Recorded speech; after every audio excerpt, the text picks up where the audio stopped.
তো তোমরা আগের ব্লগেই দেখেছো আমরা লেপচা জগৎ থেকে মিরিক যাওয়ার উদ্দেশ্যে বেরিয়ে পড়েছি। যাওয়ার পথেই একটা সাইট সিন পড়েছিল, আমি এটার নাম এই মুহূর্তে ঠিক মনে করতে পারছি না। এই মুহূর্তে আমরা নেপাল বর্ডারে দাঁড়িয়ে আছি। রাস্তার ডান দিকটা ছিল নেপাল আর বাম দিকটা ছিল ওয়েস্ট বেঙ্গল। দেখো গাছের ফাঁক দিয়ে কি সুন্দর মেঘগুলো ভেসে যাচ্ছে।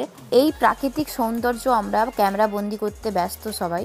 সব থেকে ইন্টারেস্টিং এখানে একটা খুব সুন্দর গার্ডেন আছে, দেখো ফুলের কোনো অভাব নেই আর এত ভালো লাগছে। একসঙ্গে এত ফুল আর এত সুন্দরভাবে সাজানো আছে বাগানটা, সে আর কি বলবো।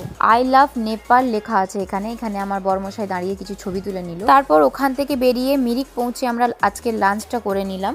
এইটা হচ্ছে এখানকার টি গার্ডেন। যেহেতু দার্জিলিংয়ে আমরা বেশি দিন স্টে করতে পারিনি, তাই এত কাছ থেকে টি গার্ডেন দেখা হয়ে ওঠেনি।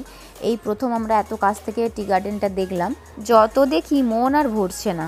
আমার একটা ইচ্ছে ছিল চা বাগানে চা পাতা তোলার যে টাইমটা, ওই টাইমে যদি আমরা আসতাম তাহলে ওগুলো ফিল করতে পারতাম আরও ভালো করে।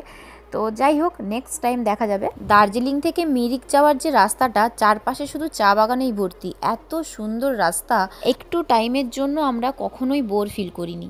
আমরা আমাদের মতো যাতে ঘোরাফেরা করতে পারি, তাই আমরা পার্সোনাল কার একটা রেন্ট করেছিলাম। আমরা এখন মিরিক পৌঁছে গেছি।